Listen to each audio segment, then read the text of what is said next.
దాన్ని మనము ముందుగా చదువుకుందాం.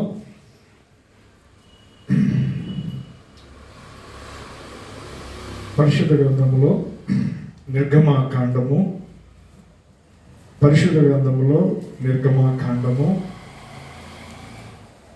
20వ అధ్యాయము.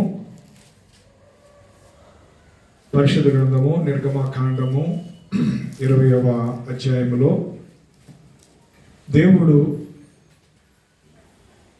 ఇజ్రాయేల్ ప్రజలకు ఇచ్చినటువంటి 10 ఆజ్ఞలు ఇక్కడ మనకి రాయబడి ఉన్నవి. ఈ 10 ఆజ్ఞలలో ఒక ఆజ్ఞ 12వ వచనంలో ఇలా రాయబడి ఉంది. నీ దేవుడైన యెహోవా నీకు అనుగ్రహించే దేశంలో నీవు దీర్ఘాయుష్మంతుడగినట్లు నీ తండ్రిని నీ తల్లిని సన్మానింపుము. ప్రార్థన చేసుకుందాం. పరిశుద్ధుడు అయిన తండ్రి, ప్రేమ స్వరూపుడు అయిన యేసయ్య, నీకు వందనాలు, స్తుతులు, స్తోత్రాలు చెల్లిస్తున్నాము నాయన. నువ్వు నిన్న నేడు నిరంతరము ఏకరీతికున్న గొప్ప దేవుడవు నాయన. తరాలు మారినా, యుగాలు మారినా, కాలాలు మారినా మారని నీ ప్రేమను బట్టి, మారని మీ కృపను బట్టి, మీ దయను బట్టి మీకు ఎంతగానో వందనాలు, స్తుతులు, స్తోత్రాలు చెల్లిస్తున్నాము నాయన. ఈ దినము తండ్రి మా ప్రియులు సహోదరులు మరి లాయర్ గారు కొరనిధి గారిని బట్టి, ఆయన భార్య తన బిడ్డలను బట్టి నీ సన్నిధిలో మేము ప్రార్థిస్తున్నాం. అలాగే ప్రేమానిధిని బట్టి, తన భార్య తన కుటుంబాన్ని బట్టి, సోదరుడు దయానిధి తన భార్య తన బిడ్డలను బట్టి, చెల్లి మరి ప్రభువా సహోదరుని బట్టి, తన కుటుంబాన్ని బట్టి మరి మీ సన్నిధిలో మేము ప్రార్థిస్తున్నాం. ముఖ్యంగా తల్లి గారు దమయంతి టీచర్ గారు ప్రభువా ఈ భూమి మీద ఒక మంచి తల్లిగా, ఒక మంచి మరి నాయన కుటుంబానికి ఒక మార్గదర్శిగా తను జీవించిన జీవిత కాలం అంతా నువ్వు ఆమెను ఎరిగి ఉన్నావు ప్రభువా. మరి ఆ బిడ్డకిచ్చినటువంటి సంతానాన్ని అధికముగా ఆశీర్వదించి మరి భూమి మీద ప్రభువా ఒక చక్కటి గౌరవప్రదమైనటువంటి ఉన్నతమైన స్థితిలో వారు మరి వారి జీవితాలు కట్టబడడానికి ఆ తల్లి గారు పడిన ప్రయాస, ఆ తల్లి గారు పడిన కష్టము, ఆ బిడ్డలను పెంచి పెద్దవారినిగా చేసి వారిని గొప్పవారిగా చేసి దేవా తన శేష జీవితంలో తన బిడ్డల ద్వారా ఎంతగానో ప్రేమించబడి తన బిడ్డల ద్వారా తండ్రి గొప్ప ప్రభువా ఆదరణ పొందుకొని ప్రభువా మరి దేవ ఈ జీవిత యాత్ర ముగించి పడేంత వరకు కూడా మరి ఒక తల్లి పట్ల బిడ్డలు ఏ రీతిగా ప్రవర్తించాలో ఆ గొప్ప వాక్యపు ఆజ్ఞను వారు నెరవేర్చిన ఆయన మరి దేవ వారు తండ్రి నీ సన్నిధిలో తండ్రి ఒక నిందారహితులుగా నిలబడడానికి ఇచ్చిన గొప్ప భాగ్యాన్ని బట్టి మీకు వందనాలు.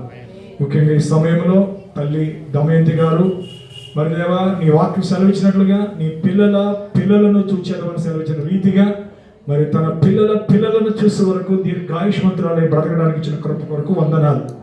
మరి ఇదిగో తల్లి సమయంలో తల్లి గారు సుమారుగా 4 సంవత్సరాల క్రితము మరి నాయన మరి ఈ లోకయాత్ర ముగించినప్పటికీ తల్లి మీద ఉన్న ప్రేమతోటి, తల్లి మీద ఉన్నటువంటి అభిమానముతోటి, తల్లి మీద ఉన్న గౌరవముతోటి దేవా బిడ్డలు ప్రతి సంవత్సరము తల్లి గారిని జ్ఞాపకం చేసుకుంటూ ఒక ప్రార్థన కూడికని ఏర్పాటు చేసుకుని తద్వారా నీ నామాన్ని మహిమపరచడానికి వారికి ఇచ్చిన మంచి విశ్వాసం బట్టి దేవాటి నమ్మకాన్ని బట్టి నేను స్తుతిస్తూ ఉన్నాము. ఈ రాత్రి చదవబడిన వాక్యముల నుండి నీవే నీ వాక్యంలో నాతో మాతో మాట్లాడండి. మా జీవితాల్లో మేము తల్లిని కోల్పోయాము, తండ్రిని కోల్పోయిన వారుగా మేము ఉన్నాము దేవ. అనేకులు తండ్రి బ్రతికుండగా నాయన దేవ మేము ఆ తల్లి కొరకు ఏం చేసాము, ఆ తండ్రి కొరకు ఏం చేసామో నువ్వు లెక్కడేదే ప్రభువా. ఇందులో అనేకులము దోషులుగాను దేవా మరి అపరాధులుగాను నిలబడాల్సిన స్థితి మేము కలిగి ఉన్నాము నాయన. అయితే మరి తల్లిదండ్రులు ని గౌరవించడం, తల్లిదండ్రులను ప్రేమించడం, తల్లిదండ్రుల్ని మరి మంచిగా సన్మానించడం అనేది కొన్ని కుటుంబాలకి కొందరికి అది సాధ్యమైంది కానీ ప్రభువా మా జీవితాల్లో మేము ఎంతో కోల్పోయిన వారంగా మేము ఉన్నాము తండ్రి.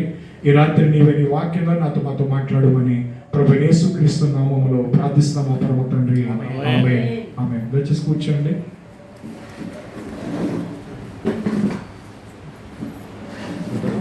ఎవరు నన్ను విడచినను యేసు విడువడు, ఎవరు నన్ను విడచిన యేసు విడువడు, విడువడు, విడువడు, విడువాడు, నన్ను విడువాడు. ఎవరు నన్ను విడచిన యేసు విడువడు. తల్లి ఆయనే, తండ్రి ఆయనే, తల్లి ఆయనే, తండ్రి ఆయనే, లాలించును, పాలించును, లాలించును, పాలించును. ఎవరు నన్ను విడచిన యేసు విడువడు. ఎవరు నన్ను విడిచిన యేసు విడువడు. వేదన శ్రమలు ఉన్నప్పుడెల్లా, వేదన శ్రమలు ఉన్నప్పుడెల్లా వేడుకొందునే, కాపాడునే, వేడుకొందునే, కాపాడునే. ఎవరు నన్ను విడచిన యేసు విడువడు. ఎవరు నన్ను విడచిన యేసు విడువడు. ఆత్మతోడా అభిషేకించి, ఆత్మతోడా అభిషేకించి, వాక్యము చేత నడుపుచున్నాడే, వాక్యము చేత నడుపుచున్నాడే. ఎవరు నన్ను విడచిన యేసు విడువడు. ఎవరు నన్ను విడచిన యేసు విడువడు. విడువడు, విడువడు,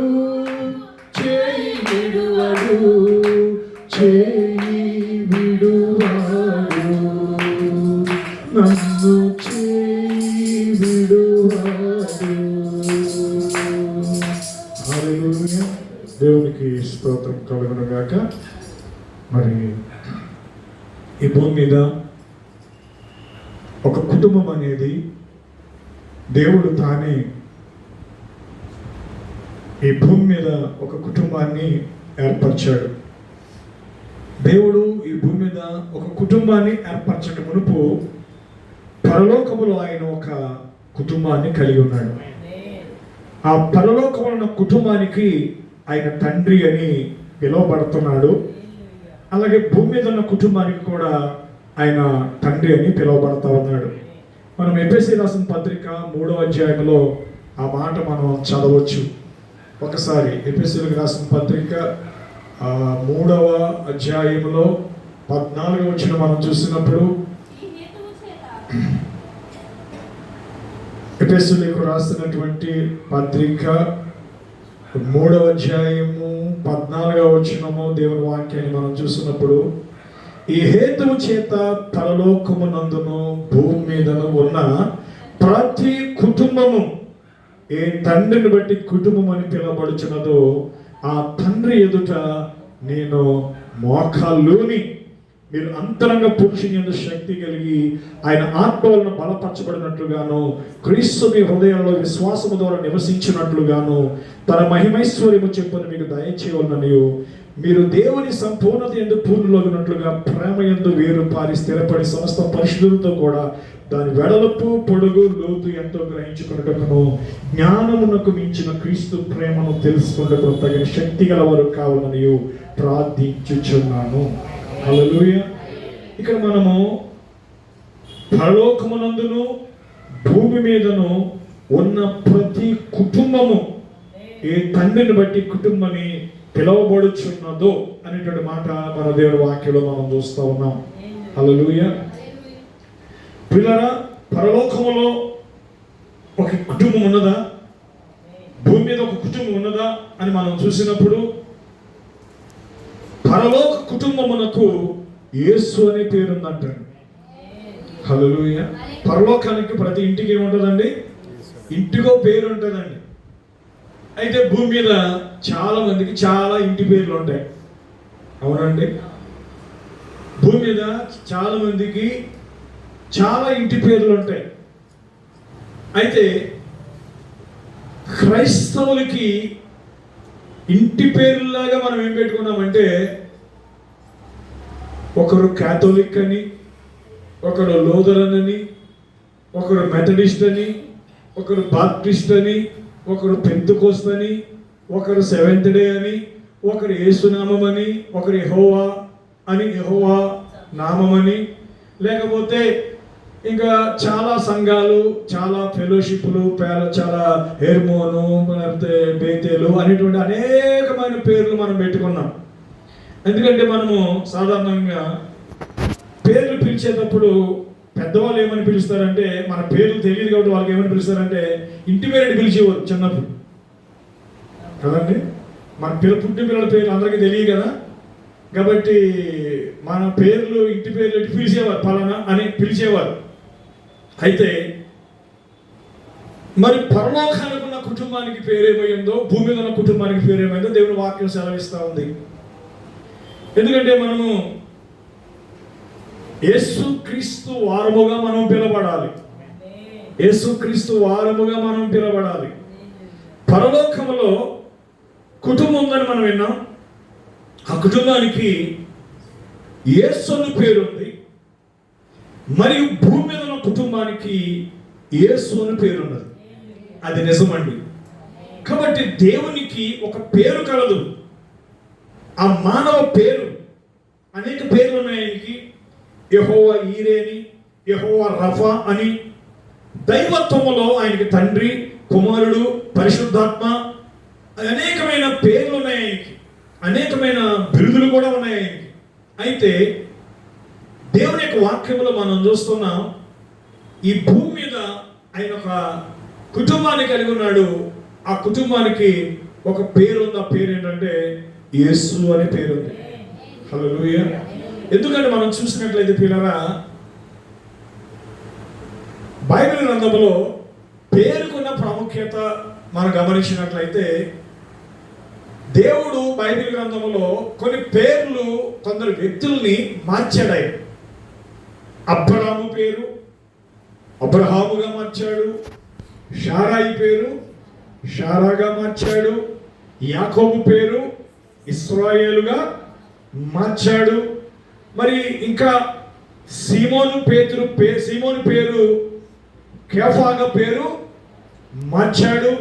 అంటే బైబిల్ గ్రంథంలో అనేక సమయాలలో పేర్లు మార్చాడు. పేర్లు మార్చడంలో దేవుడికి ఒక ఉద్దేశం ఉంది, దేవుడికి ఒక ప్రణాళిక ఉన్నది.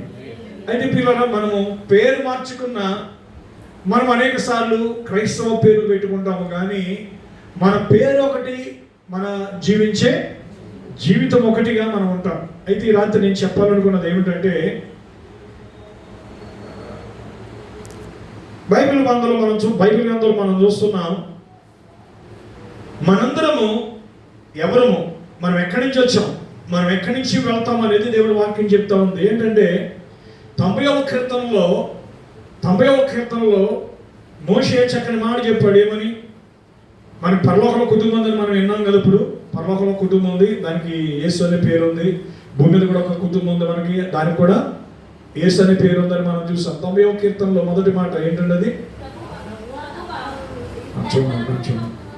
ప్రభువా, తరతరముల నుండి మాకు నివాస స్థలము నీవే. పర్వతములు పుట్టక మునుపు, భూమిని లోకములను పుట్టింపక మునుపు, యుగ యుగములు నీవే దేవుడు. తరతరముల నుండి మాకు నివాస స్థలము నీవే. మనసులు ఎక్కడి నుంచి వచ్చాం మనం అంటే, పరలోకము నుండి మనం భూమి మీదకి వచ్చాం. హల్లెలూయా. ఎలా మనం నమ్మాలి అని అంటే, యేసు ప్రభు ఈ భూమి మీదకి వచ్చినప్పుడు ఆయన ఒక మాట అన్నాడు, నేను తండ్రి యొద్ద నుండి వచ్చాను, నేను మళ్ళా తండ్రి యొద్దకి నేను వెళ్ళిపోతున్నాను. మనందరం ఎక్కడి నుంచి వచ్చాం? మనందరము కూడా ఆ తండ్రి యొద్ద నుంచి మనం కూడా వచ్చాము. మనందరం అలా తిరిగి తండ్రి యొద్దకి, అందుకే అంటున్నాడు నరులారా తిరిగి రండి అని నువ్వు సెలవిచ్చుచున్నావు. విన్నారండి? ఎక్కడికి తిరిగి రావాలి? మట్టిలోగా? దేవుడు మట్టిలో ఉన్నాడా? దేవుడు ఎక్కడున్నాడు? పరలోకంలో ఉన్నాడు. దేవుడు తాను ఎవరినైతే భూమి మీదకి తాను పంపించాడో ఆ పంపించిన వారందరినీ ఎక్కడికి రమ్మంటున్నాడు? ఒక దేశంలో మనం ఒక దేశం నుండి మరొక దేశానికి వెళ్తారు, ఆ దేశంలో యుద్ధం వస్తుందని చెప్పేసి ఆ దేశం ఏం చెప్తుందండి వాళ్ళందరినీ? తిరిగి మళ్ళీ స్వదేశానికి వచ్చేయండి, అక్కడ యుద్ధం జరగబోతుంది, త్వరగా వచ్చేయండి. మీకోసం విమానాలు పంపిస్తారు, మరి ఓడలు పంపిస్తారు, వాళ్ళందరినీ తీసుకెళ్ళిపోతారు. అయితే దేవుడు కూడా మనల్ని ఏం చేశాడండి? ఈ లోకానికి ఆయన పంపించాడు. పంపించి మళ్ళా ఇంకొక మార్గం ఉంది. ఆ మార్గం ఏంటంటే మరణం అనే మార్గం. ఏ మార్గం అండి అది? మరణం కూడా ఒక మార్గం అండి. అవునండి, మరణం కూడా ఒక మార్గమే. ఆ మరణం ద్వారా మనం ఎక్కడికి వెళ్ళాము అని అంటే, పిల్లల బైబిల్ చెప్తుంది మనం మట్టి నుంచి వచ్చిన వాళ్ళం కాదు, మనం దేవుని యొద్ద నుంచి వచ్చిన వాళ్ళు. మనం ఎక్కడి నుంచి వచ్చామండి? మనం మట్టి నుంచి వచ్చిన వాళ్ళం కాదు. అసలు మనం మట్టి నుంచి వచ్చిన వాళ్ళం కాదు, మనం ఎక్కడి నుంచి వచ్చాం? దేవుని యొద్ద నుంచి వచ్చాం. అందుకే బైబిల్ చెప్తుంది మన్నైనది వెనుకటి వల్లే మన అవుతుంది. మనం ఎక్కడి నుంచి దేవుడు మనం పంపించాడో ఆ ఆత్మ అంట తిరిగి మళ్ళీ దేవుని యొద్దకి వెళ్ళిపోతా ఉంది. కాబట్టి మరణించిన మనిషి మట్టిలోకి వెళ్తున్నాడని అనుకుంటున్నాం, కానీ మట్టిలోకి వెళ్ళేది ఏంటంటే శరీరం, అనగా ఆ మట్టితో చేయబడిన శరీరం. కాబట్టి ఆ శరీరం మాత్రమే మట్టిలోకి వెళ్తుంది, కానీ ఆ మనిషి మట్టిలోకి వెళ్ళట్లేదండి. ఆ మనిషిని పంపిన వాడు ఒక ఆయన ఉన్నాడు. ఆయన ఎవరంటే ఆత్మ అయిన దేవుడు, సృష్టికర్త అయిన దేవుడు. దేవుడు తన స్వరూపంలో తన పోలికలో మానవుడు చేసుకున్నప్పుడు ఏ రూపంలో చేసుకున్నాడంటే మొదటి మనుషుడిని దేవుని స్వరూపంలో దేవుని పోలికలో చేసుకున్నాడు. ఆ మనిషికి ఏమి లేదంటే ఈ భౌతికమైన మట్టి శరీరం అతనికి లేదండి. కాబట్టి ఆదికాండం 1వ అధ్యాయంలో ఉన్న మానవుడు ఆత్మ మనుషుడు. దేవుడు ఏమై ఉన్నాడో ఆ మానవుడు కూడా అదే ఉన్నాడు. దేవుడు మాట్లాడగలడు, దేవుడు తను కనపరుచుకోగలడు, దేవుడు దేనినైనా సృష్టించగలడు. ఉన్నవి లేనట్టుగాను, లేనివి ఉన్నట్టుగాను చేయగలిగిన సమర్థుడు దేవుడు. అటువంటి దేవుడు ఈ సృష్టినంతటిని చేసి ఈ మానవుడిని సమస్తాన్ని అనుభవించడానికి దేవుడు ఏం చేశాడంటే ప్రతిదీ నేల మట్టిలోంచి వచ్చింది. చంద్రుడి దగ్గరికి వెళ్తే చంద్రుడి దగ్గర ఏముంటుంది? మట్టి ఉంటుంది. చంద్రుడి దగ్గరికి వెళ్ళి ఏమట్టుకు వచ్చారు? బంగారం పట్టుకు వచ్చారా? బూడిదడికి వచ్చారా? చంద్రుడి దగ్గరికి వెళ్ళి మనిషి ఏమట్టుకు వచ్చాడండి? మట్టి అడిగి వచ్చాడు. అక్కడ ఏమీ రత్నాలు వెలుగులు ఏం పట్టలేదు అక్కడి నుంచి. అయితే ఎందుకు చంద్రుడి దగ్గరికి వెళ్ళి మట్టి ఉంది, సూర్యుడి దగ్గరికి వెళ్ళి మట్టి ఉంది, మరి నక్షత్రాల దగ్గరికి వెళ్ళి మట్టే ఉంటుంది, ఏది ఎక్కడికి వెళ్ళి మట్టే ఉంటుంది అంటే ఇదంతా దేవుడు పలుకబడిన మాట ద్వారా సృజించబడిన సృష్టి. జంతువులు మట్టి, పక్షులు మట్టి, జలచరములు మట్టి, ప్రతి జీవి కూడా మట్టి, ప్రతి వృక్షము మట్టి, ప్రతి వృక్షము మట్టే, ప్రతి విత్తనము మట్టిలోంచి వచ్చింది. ఈ మట్టిలోంచి రాకమునుపు అది దేవుని పలుకబడిన మాటగా ఉంది. ఆ పలుకబడిన మాట క్రియారూపంగా వచ్చినప్పుడు ఆ పక్షులు కావచ్చు, ఆ వృక్షములు కావచ్చు, ఆ పక్షులు జంతువులు కావచ్చు, సమస్త భూమి నుంచి కలిగాయి. కానీ దేవుడు ఏ జంతువుని, ఏ పక్షిని, ఏ విత్తనముని, ఏ చెట్టుని కూడా తన స్వరూపంలో తన పోలికలో చేయలేదు. కానీ మనిషిని మాత్రము దేవుడు తన స్వరూపంలో తన పోలికలో చేశాడు. కాబట్టి ఈ ఆత్మ మనుషుడైనటువంటి ఆదికాండం 1వ అధ్యాయంలో మొదటి మనుషుడు ఏమయ్యాడంటే పిల్లరా, దేవుని వంటి వాడై ఉన్నాడు. దేవుని వలె, దేవుడు ఎంత నిత్యుడో మనుషుడు కూడా అంతే నిత్యమైన వాడు. దేవుడు ఎంత శాశ్వతమైన వాడో ఆదికాండంలో 1వ అధ్యాయంలో చెప్పిన మానవుడు కూడా అంతే నిత్యమైన వాడు, అంతే శాశ్వతమైన వాడు, అంతే శక్తి కలిగిన వాడు. హల్లెలూయా. అందుకే బైబిల్ చెప్తుంది, నువ్వు నరుని జ్ఞాపకం చేసుకోవడానికి వాడు ఏ పాటి వాడు, దేవదూతల కంటే కొంచెం వాడు తక్కువ వానిగా చేసామని దేవుని వాక్యం సెలవిస్తూ ఉంది. ఇక్కడ మనం గమనించాల్సింది ఏంటంటే ఆ ఆత్మ మనుషుడిని దేవుడు ఆదికాండం 2వ అధ్యాయంలో నేల మట్టితో నరుని నిర్మించి వారి నాసికారంధ్రంలో దేవుడు జీవవాయువును వదగా నరుడు జీవాత్మయను అనగా ప్రియులరా, ఇప్పుడు మనిషి ఒక భౌతికమైనటువంటి చలనం అనగా ఒక స్పర్శను స్పర్శించేటువంటి ఒక తాకగలిగినటువంటి ఒక శరీరాన్ని దేవుడు అమర్చాడు. అందుకే యేసు కూడా ఈ భూమి మీదకి వచ్చేటప్పుడు ఆ హెబ్రీ పత్రిక 10వ అధ్యాయంలో అంటాడు కదా, నేను ఈ లోకంలోకి వెళ్ళినప్పుడు నువ్వు నాకు ఒక శరీరమును అమర్చితివి అంటాడు. అంటే దేవుడు మానవుడిగా భూమి మీదకి రావడానికి ఒక శరీరం అమర్చుకున్నాడు, అమర్చబడింది. ఆ శరీరమే యేసు అనేటువంటి ఒక గుడారం. ఆ యేసు అనే గుడారంలో ఆయన వచ్చి నివాసం చేశాడు. ఆ తరువాత మళ్ళీ యేసు అనే గుడారంలో ఆయన విడిచిపెట్టి ఆయన పరలోకానికి వెళ్ళిపోయాడు.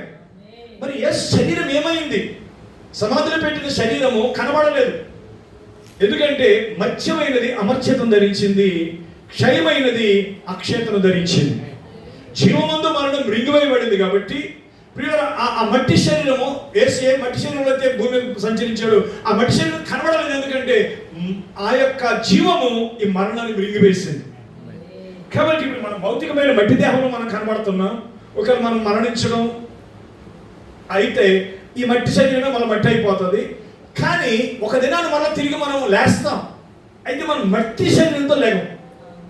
ఏ మట్టి శరీరము మహిమ శరీరం అంటే మట్టి శరీరం లేవదు, కానీ ఈ శరీరము పాతి పెట్టబడింది.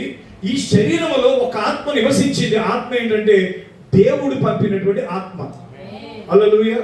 అది మృతుల నుండి క్రీస్తు యేసును లేపిన వాడు మీలో నివసించిన ఎడల చావునకు లోనైన మీ శరీరంలో కూడా ఆయన లేపగలిగిన సమర్థుడని రోమపత్రిక 8వ చెప్తా ఉన్నాడు. కాబట్టి ఎవడి శరీరంలో అయితే దేవుడు పంపించిన మనిషి జీవించాడో, ఆ మనిషి జీవిస్తున్నప్పుడు ఆ మనిషి లోపల ఎవరైతే దేవుడు పంపినటువంటి పరిశుద్ధాత్మ జీవించిందో, ఆ పరిశుద్ధాత్మ జీవించినటువంటి ఆ శరీరము ప్రియులారా అది మట్టిలో కలిసిపోయినా కానీ ఒక దినాన అది ఏమవుతుందంటే మహిమ శరీరంగా లేపబడబోతుంది. అది థియోఫనీగా అనగా వాక్య శరీరంగా లేపబడబోతుంది.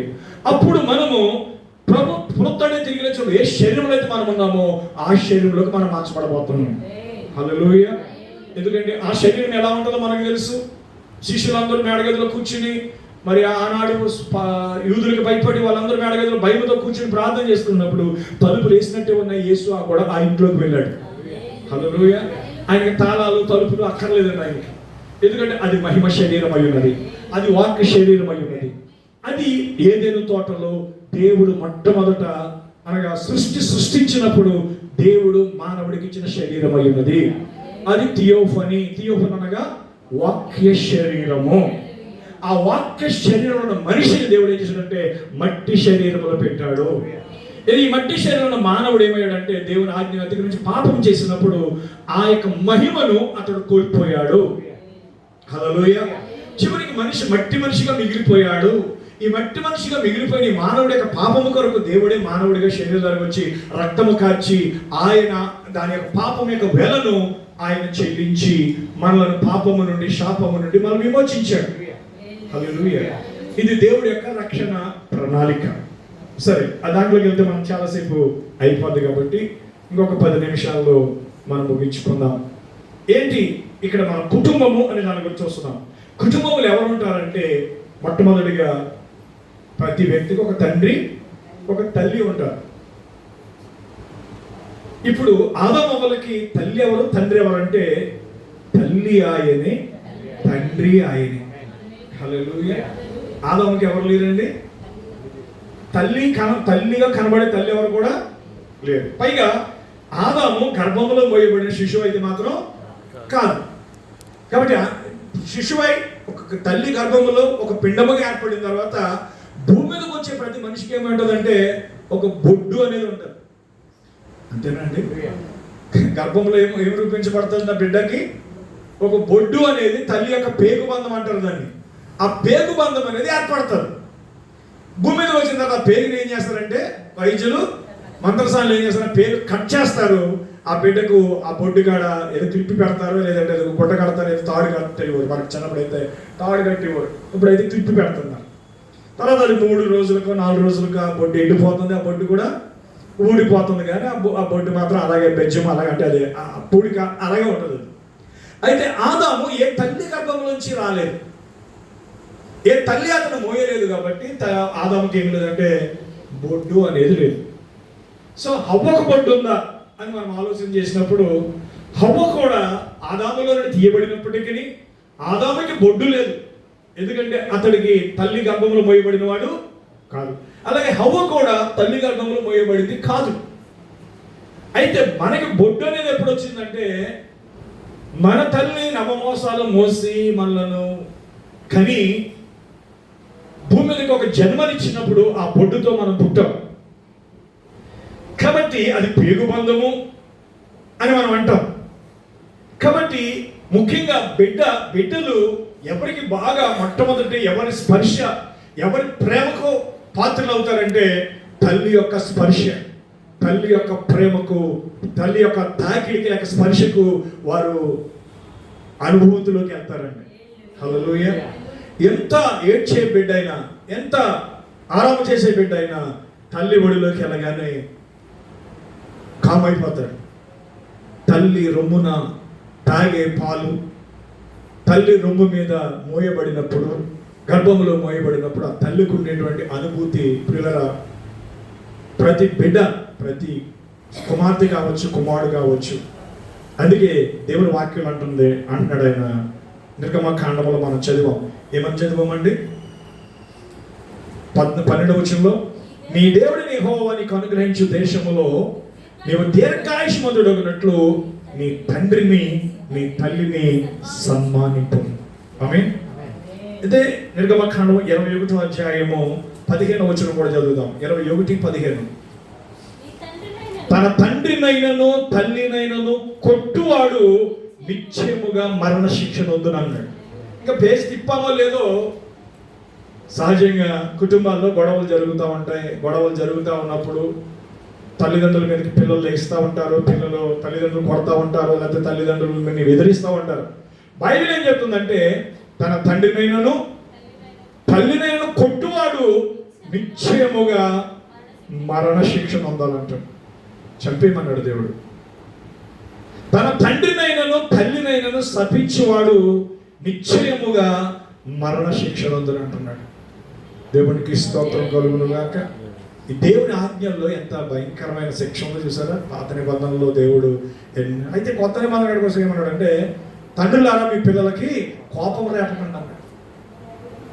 అది ఆ తల్లిదండ్రులు కూడా ఆ వివేకం కావాలి. ఎందుకంటే కోపం రేపితే ఏమవుతుంది? కుటుంబాలలో అవుతుంది. కుటుంబంలో మనం తిరగబడతాడు, అందరి ముందు మనం చేసుకున్నాడు అనుకోండి, మన కుటుంబం పోతుంది. అంటే ఆ వివేకము తల్లిదండ్రులకు కూడా ఉండాలి. చాలా మందికి ఉండదు అది.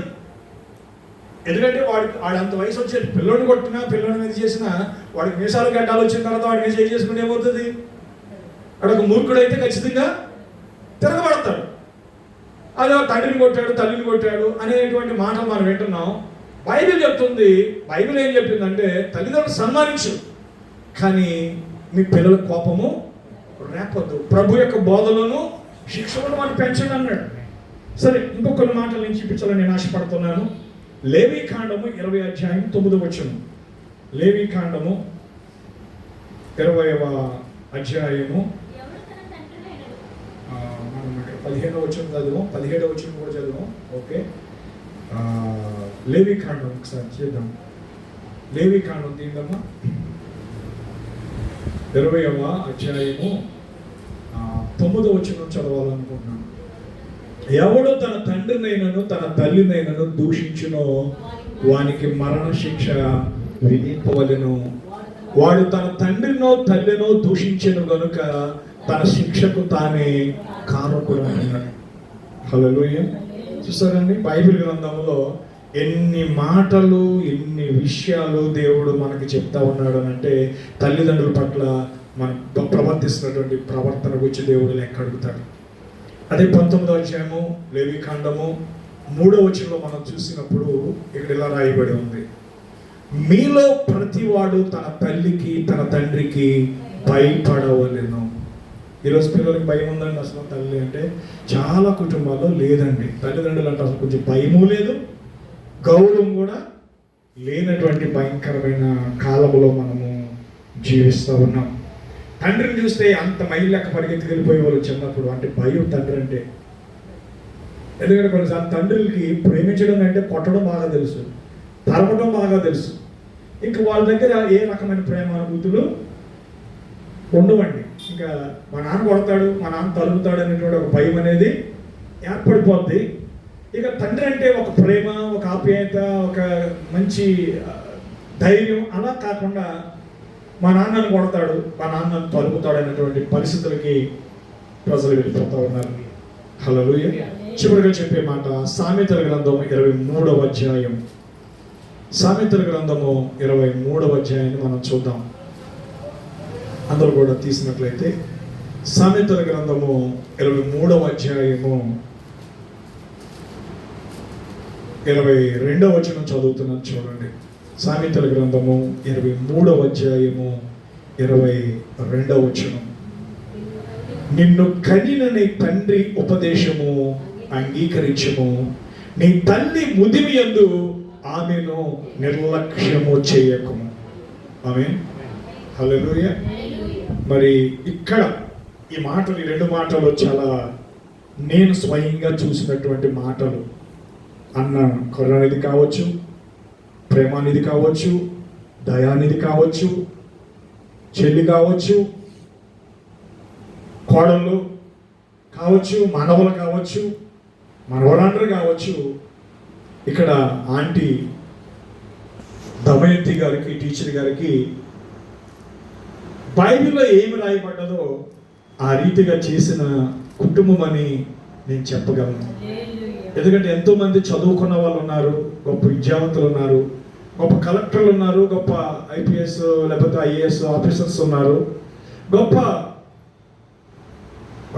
మేనేజర్లు ఉన్నారు. కానీ ఇటు అన్న లాయర్ వృత్తిలో ఉన్న, వదిన గారు టీచర్గా ఉన్న, అలాగే దయానిధి ఇంజనీరు, కరుణానిధి ఇంజనీర్స్, చెల్లి కూడా మంచి దుబాయ్లో ఉండేది. వాళ్ళందరూ బాగా ఎడ్యుకేటెడ్స్ అయినా ఆంటీ ఆ పిల్లల విషయంలో పెంచిన విధానం, ఆ పిల్లల గురించి తీసుకున్నటువంటి బాధ్యత, నాకు నిజంగానే లాయర్ గారు నాన్నగారి గురించి అసలు నాకేం తెలియదు. అసలు తెలియదు నాకు. ఆంటీ ఒక్కడే తెలుసు నాకు. ఇక పెద్దగా నాకు తెలియదు వాళ్ళ ఫ్యామిలీ గురించి నాకు. ఎందుకంటే వాళ్ళు ముడుతూ కాడ ఆంటీ కూడా క్వార్టర్లు ఆడవచ్చు అనుకుంటా. కాబట్టి ఎక్కువ చిన్నప్పుడు వాళ్ళు ముడుతూ కాడ ఉన్నప్పుడు మేము ఎక్కువ కలిసి ఉంటాము.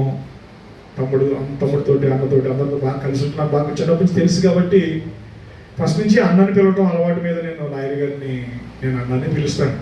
సార్ అని ఎప్పుడు పెట్టడం నాకు అలవాటు లేదు. ఎందుకంటే ఆయన పెళ్లి కాకముందు నుంచి నాకు మా ఇద్దరు ఫ్రెండ్స్ బాగా తెలిసిన ఆయన.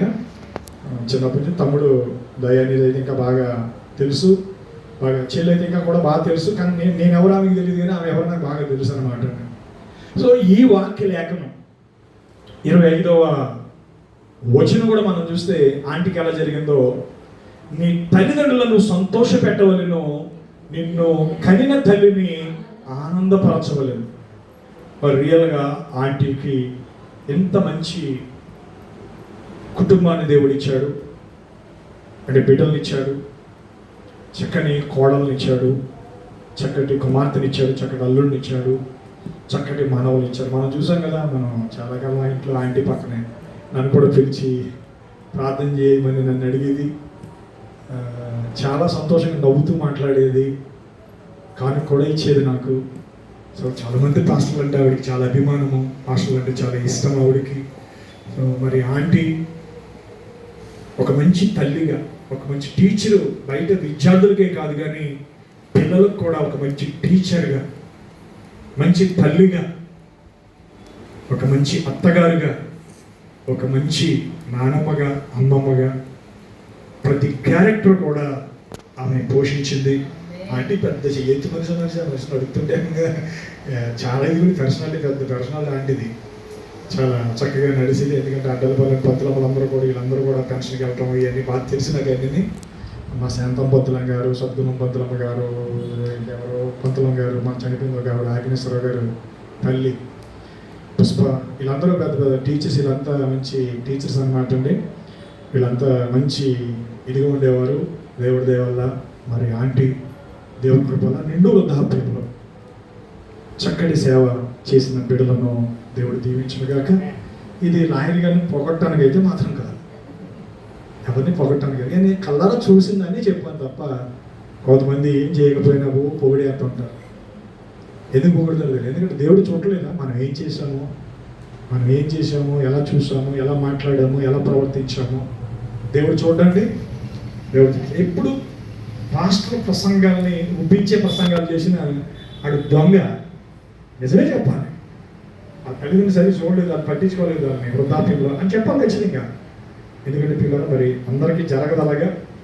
మరి ఆంటీకి జరిగింది, నా తల్లికి జరగలేదు, నా తండ్రికి కూడా జరగలేదు అలాగా.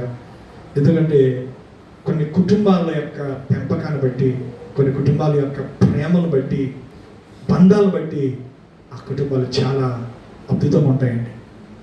హల్లెలూయా.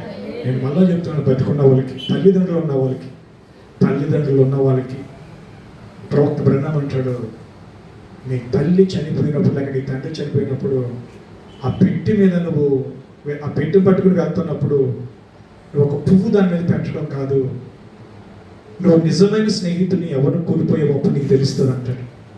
నిజమైన స్నేహితురాలు, నిజమైన ఆప్యాయమైన తల్లి అయినా తండ్రి అయినా. దేవుడు పిల్లరా, దేవుడు ఈ రీతిగా తన కుటుంబం కోసం జ్ఞాపకం చేసుకునే ప్రార్థన పెట్టుకున్నందుకు, ఇదేదో రెగ్యులర్గా ప్రతి సంవత్సరం జరగాలనేది ఏమీ లేదు. ఇదేదో ఒక అన్యుల విధానంలో భోజనాలు పెట్టి అదేదో చేసి అదంతా అన్యుల ఆచారం అది. కానీ బైబిల్ మాత్రం ఒకటే చెప్తుంది, నీ తల్లిని నీ తండ్రిని సన్మానించు. చనిపోయిన వాళ్ళ తీపి గుర్తులను, వారి కోసం, పిల్లల కోసం పడిన ప్రయాసను వారు కుటుంబం అంతా కలిసి ఇలా జ్ఞాపకం చేసుకోవడం అనేది ఆశీర్వాదకరం. నీతిమంతులను జ్ఞాపకం చేసుకున్నట ఆశీర్వాదం. ఆమేన్. ఎందుకంటే పిల్లల్ని పెంచి గొప్పవారిగా, ఎంతమంది పిల్లలు చెడిపోతూ ఉంటారు, తల్లిదండ్రులు చచ్చిపోతూ కూడా ఏడుస్తూనే చచ్చిపోతారు. నా బిడ్డలకి ఏమీ భవిష్యత్తు లేదు, నా బిడ్డలని ఏమేం చేయలేదు. ఈరోజు జానకి గారు చచ్చిపోయాడు, తమ్ముడాడు, చిన్నవాడాడు. ఆడి చచ్చిపోతే నాకు చాలా బాధ వేసింది, ఎండగానే చాలా బాధ అనిపించింది నాకు. ఎందుకంటే చిన్న పిల్లవాడాడు, సీత, గీత, ఇంకా ఆడి చాలా ఎంత ముద్దుగా పెంచారంటే వాళ్ళ అక్కోళ్ళని, ఇంకా వాళ్ళ అమ్మ కానీ చాలా ముద్దుగా పెంచారు, మహాగారంగా పెంచారండి. చక్కటి భార్య, 2 కొడుకులు. ఆడు ఈ మధ్యకాలంలో బాగా చూస్తున్నాడు, చూసి అన్న అని చెప్పి చెయ్యి ఊపుతున్నాడు బండి మీద వెళ్తుంటే.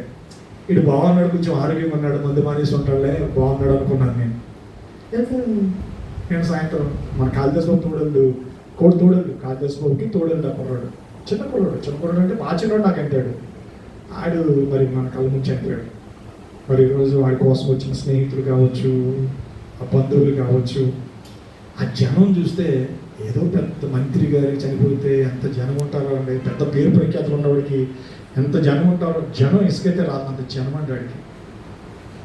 సమాధి కార్యక్రమంలో పాల్పొందే అవకాశం నాకు కలిగింది, ప్రార్థించే అవకాశం కూడా దేవుడు నాకు అక్కడ కలిగించాడు. మరి తమ్ముడికి 2 పిల్లలు. మరి ఈరోజు ఆ సమాధి కార్యక్రమం పొద్దున్న నేను వెళ్ళానండి. ఎందుకు చెప్తున్నానంటే పిల్లరా, ఒక చరణం ఉంది పాడతాను. ఒక చరణం ఉంది. ఆ చరణం ఏంటంటే, మరణము రుచి చూడక బ్రతికే నరుడెవడు, కలకాలమి లోకంలో ఉండే స్థిరుడెవడు. మరణము రుచి చూడక బ్రతికే నరుడెవడు, కలకాలమి లోకంలో ఉండే స్థిరుడెవడు. చిన్న పెద్ద తేడా లేదు మరణానికి, చిన్న పెద్ద తేడా లేదు మరణానికి. కులమతాలు అడ్డం కాదు శ్మశానానికి, కులమతాలు అడ్డం కాదు శ్మశానానికి. ఈ జీవితం విలువైనది, నరులారా రండని సెలవైనది. ఈ జీవితం విలువైనది, నరులారా రండని సెలవైనది. దేవుని సెలవైనది. సిద్ధపడినావా చివరి యాత్రకు, సిద్ధపడినావా చివరి యాత్రకు. యుగ యుగాలు దేవునితో ఉండుటకు, నీ ఉండుటకు. ఈ జీవితం విలువైనది, నరులారా రండని సెలవైనది. దేవుని సెలవైనది. చిన్న ప్రార్థన చేసి అన్నకి సమయం ఇస్తాను. ప్రేమ కలిగిన మా గొప్ప తండ్రి, కృప కలిగిన మా రక్షకుడు అయిన యేసయ్య, నీకు వందనాలు స్తోత్రాలు చేస్తున్నాను. 10 ఆజ్ఞలలో మొదటి 10 ఆజ్ఞలలో వాగ్దానంతో కూడిన మొదటి ఆజ్ఞ, నీ తండ్రిని నీ తల్లిని సన్మానించము, అప్పుడు భూమి మీద దీర్ఘాయుష్మంతుడు అవుదామని నీ వాక్యం సెలవిచ్చింది. అవును ప్రభువా, మరి నువ్వు ఈ భూమి మీద మానవుడికి వచ్చినప్పుడు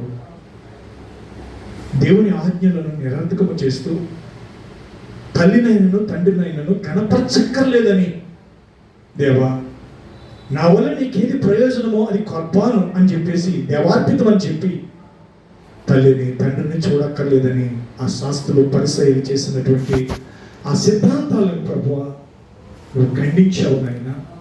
అవును ప్రభువా, వేషధారులైన మీరు ఈ ప్రజలు తమ పెదవులతో నన్ను కనపరచుదురు కానీ వారి హృదయం నాకు దూరంగా హెచ్చరించావు నాయన. అవును ప్రభువా, ఈనాడు తల్లిదండ్రుల పట్ల బాధ్యత లేకోకుండా, తల్లిదండ్రులకి కనీస గౌరవం లేకోకుండా, తల్లిదండ్రులు కని పెంచి పెద్దవారిగా చేసి పోషించి వివాహాలు చేసి మనవలు కూడా ఎత్తుకునే వరకు కుటుంబాలు పోషించినా కూడా ఇంకా ఈనాడు అనేక మంది బిడ్డలు నాకేమిచ్చావు, ఏమిచ్చావు నాకు, నువ్వు తల్లివే కాదు, నువ్వు తండ్రివే కాదు, అసలు మమ్మల్ని కనీసం మీరు విసిరేశారని చెప్పి ఈనాడు తల్లిదండ్రులని దూషిస్తూ, తల్లిదండ్రులను అవమానిస్తూ తండ్రి ఎందరో తండ్రి జీవితంలో నష్టపోతా ఉన్నారు నాయన. దేవా, అవును ప్రభు, మనుషులు ఏది విత్తుతాడో అదే కోస్తాడని వాక్యం సెలవిస్తుంది. ఒక్క తల్లిదండ్రుల పట్ల మర్యాదగాను గౌరవంగాను బాధ్యతగాను లేకపోతే రేపు మా పిల్లలు మమ్మల్ని చూస్తారనే గ్యారంటీ లేదు ప్రభువా. మా పిల్లలు మమ్మల్ని పట్టించుకోవడమనే ఆశ మాకు లేదు ప్రభువా. దేవా, ఇక్కడ ఇంకా బ్రతుకున్న తల్లిదండ్రులు బిడ్డలు ప్రభువా, అయ్యో నా తల్లికి నేను ఇది చేసుంటే బాగుండు, నా తండ్రికి ఇలా చేసుంటే బాగుండు అని మేము చచ్చిపోయిన తర్వాత ఏడుస్తూ ప్రజల సానుభూతిని పొందొచ్చు ప్రభువా. కానీ హృదయ రహస్యం ఎరిగిన దేవుడు, సమస్తాన్ని చూస్తున్న దేవుడు నాయన. కనుక మేము వేషధారులు వలే ప్రభువా, మా వల్ల నీకేది ప్రయోజనం కర్బానని చెప్పేవారుగా కాక, వాళ్ళు బ్రతికుండగానే వారి కొరకు మేము ఏదైనా మంచి చేసి వారు మమ్మల్ని కన్నందుకు, మమ్మల్ని పెంచినందుకు, మాకు ఒక రూపం ఏర్పడటానికి దేవుడు వారిని ఆస్వాదించి మమ్మల్ని గర్భం ఇచ్చినందుకు ప్రభువా, తప్పక వాళ్ళని గౌరవించే జీవితం, వారిని ఈ వృద్ధాప్యంలో తండ్రిని గౌరవించమని, వారిని ప్రభువా వారిని ఆనందపరచమని వాక్యం సెలవిస్తుంది. అంటే జీవితాలు మాకు దయచేయండి. ముఖ్యంగా అన్న కరుణనిధి గారిని బట్టి, తమ్ముడు దయానిధిని బట్టి, ప్రేమానిధిని బట్టి, చెల్లిని బట్టి మీకు వందనాలు. బిడ్డలను దీవించండి, వారి కుటుంబాలను దీవించండి, వారి బిడ్డలను మీరు ఆశీర్వదించండి. వారి కుటుంబాల్లో గొప్ప రక్షణ సమాధి వినబడినట్లుగాను వీరి పిల్లలు కూడా వారి తల్లి గారిని చూసిన ప్రేమానురాగాలు, ఆ కుమారులు కుమార్తెలు కూడా ప్రభు ఆ తల్లిదండ్రులు చూపించే ఆ దైవిక మార్గంలో వారు పెంచబడి తద్వారా తల్లిదండ్రులు గౌరవించే వారికి లోబడే వారికి ప్రభు వారికి దయచేయండి. తప్పక ఎంత కలెక్టర్ అయినా, ఎంత ఐపీఎస్ అయినా, ఎంత ఆఫీసర్ అయినా తల్లి దగ్గర అతనికి చంటి బిడ్డ అనే విషయము ఈ వాక్యం సెలవిస్తుంది. అవును ప్రభు, అటు ప్రేమను మా కుటుంబాల్లో కూడా దయచేయండి, అటువంటి అనురాగం మాకును దయచేయండి. దేవా, మా బిడ్డలు మంచి మార్గంలో నడిపించే జీవితం మీరు మాకు దయచేయండి. బిడ్డల పట్ల మంచి బాధ్యత కలిగి జీవించే మంచి తల్లిదండ్రులు మీరు మాకు దయచేయండి. దేవ, మమ్మల్ని ప్రేమించి తీసుకొచ్చిన పలహారాన్ని బట్టి, తీసుకొచ్చినటువంటి ప్రతి విధమైనటువంటి డ్రింక్స్ బట్టి మీకు వందనాలు. ఈ కుటుంబాలకి నీ సమృద్ధిని దీవెన వారికి దయచేయండి. ఈ రాత్రి మాతో ఉన్నందుకు నీకు వందనాలు. ఈ కుటుంబం ముగించుకుని వెళ్తున్న మాతో రండి, మీ సన్నిధి మాకు తోడుగా ఉంచమని సమస్త ఘనత మహిమనికే చెల్లిస్తూ మా ప్రభువు రక్షకుడైన ప్రభు యేసుక్రీస్తు పరిశుద్ధ నామములో ప్రార్థిస్తున్నాము పరమ తండ్రి, ఆమేన్.